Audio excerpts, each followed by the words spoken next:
4 марта 2011 года Оливия Кейл приехала в гости к своему брату, чтобы собрать одежду в Уэст-Мифлин, штат Пенсильвания.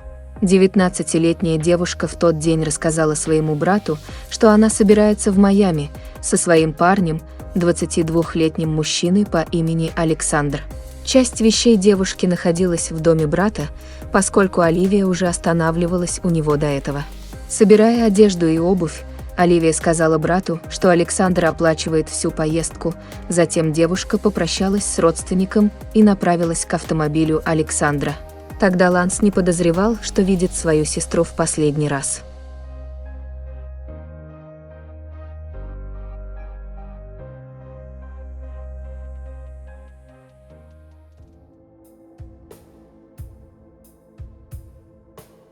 Мать Оливии, Кристин, была удивлена, когда узнала, что ее дочь планирует поехать во Флориду с Александром, поскольку пара только в конце февраля вернулась из поездки в Майами.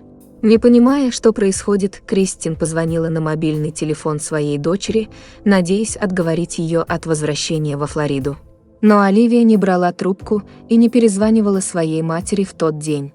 Во время своей первой поездки во Флориду Оливия позвонила своему брату, как только самолет приземлился в Майами, чтобы сообщить ему о своем благополучном прибытии. Мужчина ожидал услышать от нее те же слова, когда она приедет во Флориду во второй раз, но девушка так и не позвонила. Ланс предпринял несколько попыток дозвониться до своей сестры, но все звонки шли на голосовую почту. В течение следующих 2 недель близкие Оливии сделали десятки звонков на ее мобильный телефон, но девушка молчала. Хотя казалось, что телефон Оливии разрядился или был выключен, ее друзья и члены семьи продолжали звонить на него каждый день. Паника началась 19 марта, когда телефон Оливии был отключен из-за неуплаты. Поняв, что происходит что-то ужасное, семья девушки позвонила в полицию и сообщила о пропаже Оливии.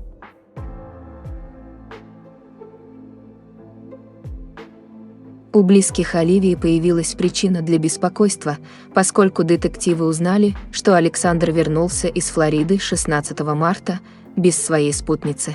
Мужчина отказался разговаривать с полицией, по словам его друзей, он дал противоречивые показания о том, что случилось с девушкой.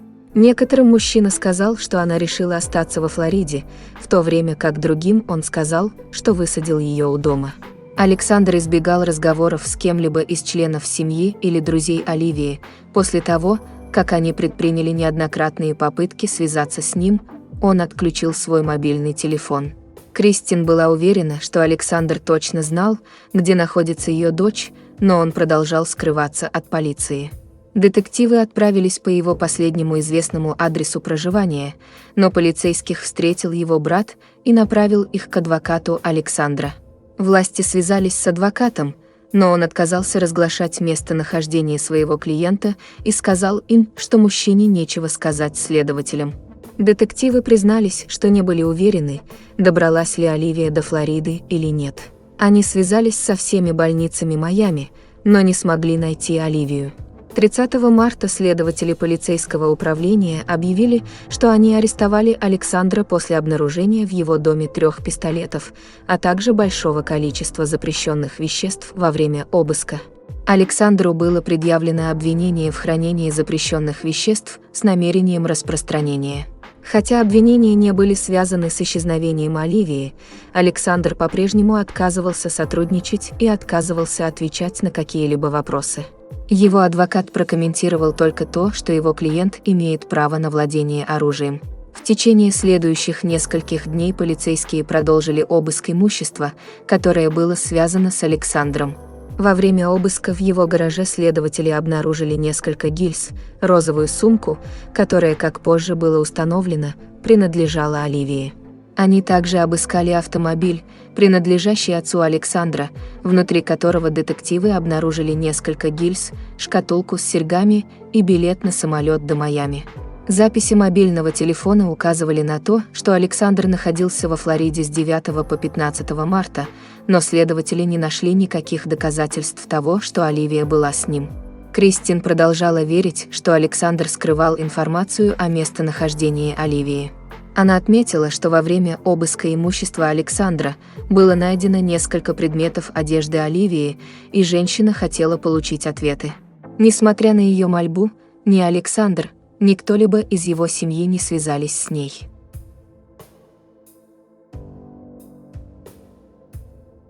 «1 апреля полиция арестовала бывшего парня Оливии по имени Зак, с которым девушка встречалась до Александра на протяжении 3 лет. Пока он находился под стражей, его допросили по поводу исчезновения Оливии, и он сказал следователям, что не имеет к этому никакого отношения. Он также пообщался со средствами массовой информации, отметив, что все еще любит Оливию и никогда не смог бы причинить девушке боль. Его арест не был связан с исчезновением Оливии, и он сообщил журналистам, что не является подозреваемым в этом деле.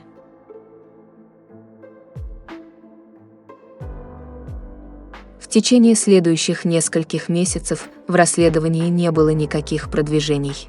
В августе 2011 года полиция вернулась в дом Александра после того, как его новая подруга обвинила мужчину в гибели ее собаки. Следователи, которые прибыли на место происшествия, обнаружили запрещенные вещества и около $6000 наличными. Когда они объявили, что помещают Александра под арест, он напал на полицейского. Ему предъявили новые обвинения, но он продолжал хранить молчание по поводу исчезновения Оливии. Спустя год Александр по-прежнему отказывался сотрудничать с полицией и не предпринимал никаких попыток связаться с семьей пропавшей девушки. Мать Александра поговорила с представителями средств массовой информации. Она была непреклонна в том, что Александр имеет какое-либо отношение к исчезновению, и выразила свое недовольство тем, что имя ее сына всегда ассоциировалось с этим делом. В январе 2013 года власти объявили, что, по их мнению, Оливия могла стать жертвой торговли людьми. Хотя это заявление и дало семье надежду на то, что девушка все еще может быть жива, но мысль о том, что ей, возможно, пришлось пережить, была душераздирающей. В мае 2013 года власти провели обыск на территории, прилегающей к аэропорту Пенсильвании. Детективы заявили, что сочетание информации, полученной из записей мобильных телефонов, а также разговор с десятками людей, привело полицию к выводу, что тело Оливии может быть найдено в этом районе. В поисках было задействовано более 80 человек, хотя они действительно обнаружили несколько костей. Было установлено, что ни одна из них не была человеческой. Вскоре дело Оливии исчезло из заголовков газет. В 2017 году Кристин отметила, что семья с трудом справляется с отсутствием девушки. Она сказала журналистам, что семье было тяжело принять факт того, что судьба Оливии до сих пор остается неизвестной. А что думаете вы? Оставляйте ваше мнение в комментариях. Спасибо за внимание и до скорого!